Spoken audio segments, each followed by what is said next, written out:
حضرت خواجہ قطب الدین بختیار کاکی رحمۃ اللہ علیہ فرماتے ہیں کہ جب میرے شیخ میرے مرشد حضرت معین الدین چشتی رحمۃ اللہ علیہ جب مجھے دہلی بھیجنے لگے تو میں نے عرض کی حضور مجھے کچھ نصیحتیں ارشاد فرمائے، تو خواجہ صاحب رحمۃ اللہ علیہ نے 4 نصیحتیں فرمائی۔ پہلا فرمایا درویشی اس طرح کرنا کہ بادشاہی معلوم ہو، اور دوسرا فرمایا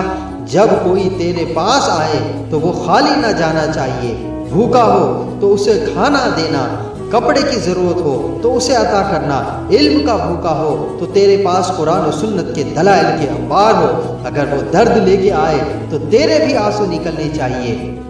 تیسرا فرمایا خوشی میں تو ساری دنیا ہنستی ہے، قطب الدین مجھ سے وعدہ کر تیرے چہرے پر اس وقت مسرت ہونی چاہیے جب رب تجھے آزمائش میں ڈالے، یاد رکھنا دکھوں میں ہنستے رہنا، رب کی طرف سے آنے والی آزمائشوں کو اس کا تحفہ سمجھنا، قطب الدین جب یہ رنگ تیرے اوپر چڑھے گا تب میں سمجھوں گا کہ میں نے تربیت کی۔ اور چوتھا فرمایا یاد رکھنا دشمنیاں نہ پالنا بلکہ دشمنی کے جواب میں بھی دوست ہی پالنا، اس لیے کہ جو دشمنیاں پالتے ہیں وہاں بغض پیدا ہوتا ہے، عداوت پیدا ہوتی ہے، اور جو دوستیاں پالتے ہیں اللہ ان کے دلوں میں محبت پیدا کرتا ہے، محبت کی خوشبو پھیلا دیا کرتا ہے۔ یہ تربیت کرنے کا انداز ہے خواجہ اجمیر رحمۃ اللہ علیہ کا۔ اللہ تعالی ہم سب کو اس پر عمل کرنے کی توفیق عطا فرمائے، آمین۔